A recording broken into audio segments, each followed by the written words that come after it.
Tom, what's your prediction this week? It's going to be Niners haven't won in Cleveland in a long time. They haven't beaten an AFC team since week 4 last year.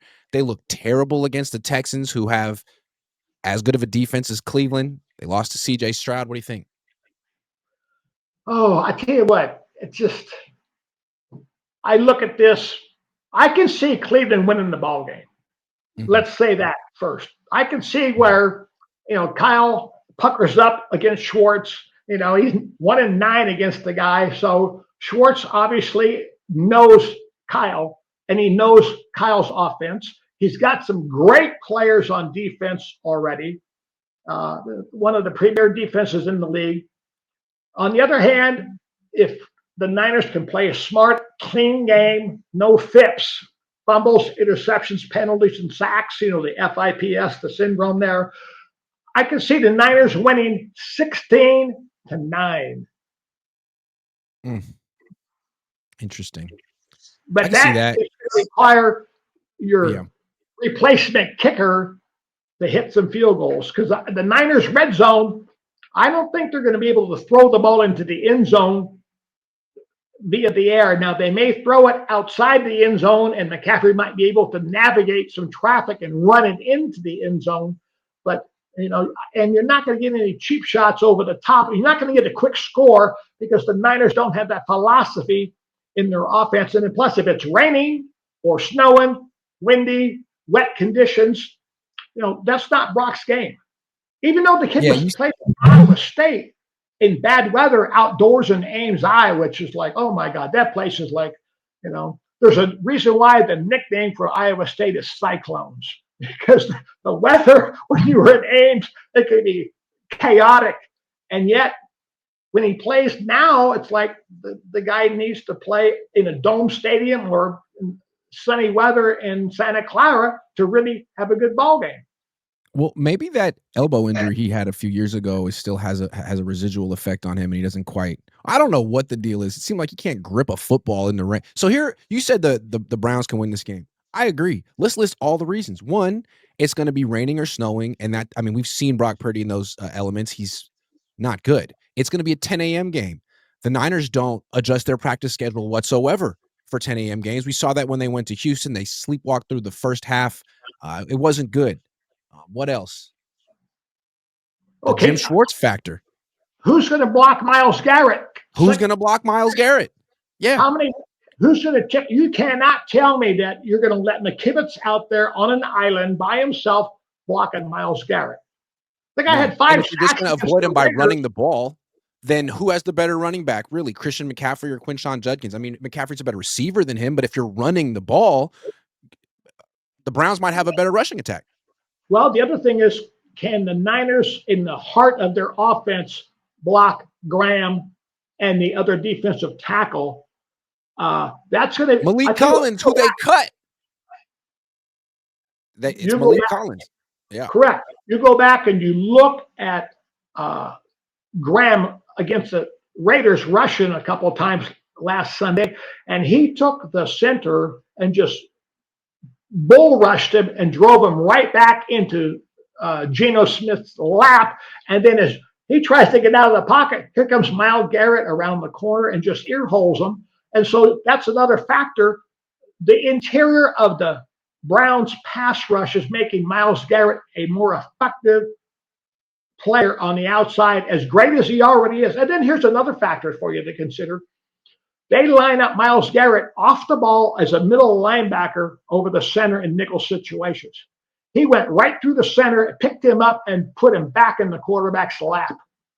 He forklifted him up and just took him back there, dropped him in Geno Smith's lap, sacked the quarterback. So Myles Garrett is not always going to line up on the edge. Interesting. Back in the day when the Bears did this, they took Richard Dent, and they would line him up as a linebacker off the ball and let him pick and choose the gap in which he wanted to rush. We did it with a guy named Ted Hendricks, 6'7", did the same thing where he could prowl and pick his rush lane. Well, Myles Garrett now has added, Schwartz has expanded the game plan for Myles and allowed him now to have some more freedom in where he's being deployed, so that you cannot always, as an offense, say, we're going to chip Garrett, he's going to be on the outside. he might be stacked in the middle of the defense and rushing in the A gaps. So he's going to cause some alignment recognition issues and blocking scheme issues wherever he goes if he's not on the edge. Because if he's on the edge, you better have a guy chipping him every stinking play when you're throwing the ball. I see. So it's not like it's just going to be him against Trent Williams every play. It's going to be him against Colt Oh, McKivitz, him against Jake Brendel, whoever he can find. correct. I'm going to move him around. I'm going to let him. It's almost like, okay, remember back in the day when you were a kid and you'd go to the gumball machine and the balls they're all, you put your coin in, they're all popping over. You don't know what flavor you were going to get because all the balls are moving on air. It's like, for your bingo game, the air's being, same thing now with Myles Garrett. Where is he going to be? I'm going to allow him to move around almost like a joker on defense on rush situations and put him, where I can have an advantage against the Niner protection package and scheme and match up against a player.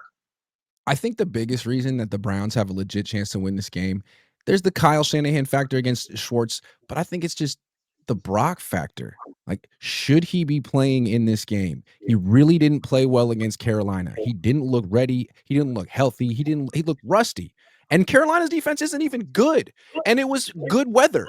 Now he's going to go into Cleveland. And a couple of weeks ago, Kyle didn't want Brock to play against the Rams. He was healthy. He thought it wouldn't go so well. This is a better defense than that. And it seems like Kyle's kind of caught between wanting to protect Brock and make Brock look good and make the contract look good and just Kyle's own stubbornness. Like, I decided I wanted to play Brock now. This is the plan. People are telling me to change the plan. I'm not changing the plan. I'm playing him in Cleveland. We're going to win in Cleveland. It's like, you might have a better chance if you just played Mac Jones. Okay, here's the thing. If I was creating this game plan for Brock, like I told you earlier, I am going to come out with some play action passes that involve a check down. I'm going to say, we're going to run this play down the field. Hey, I want you to check the ball down early, the first and second quarter. I don't care if you're throwing completions for 4 yards, 6 yards, 5 yards. We're going to nickel and dime. We're going to get the completions. We're going to put the ball in the hands of Kittle, short and intermediate, McCaffrey, short and intermediate, Jennings on under routes, hide routes and delays and things like that, high percentage throws, and then eliminate the pass rush because the ball's going to get out of your hands more quickly. Myles Garrett is not going to be a factor, even though we're going to chip him.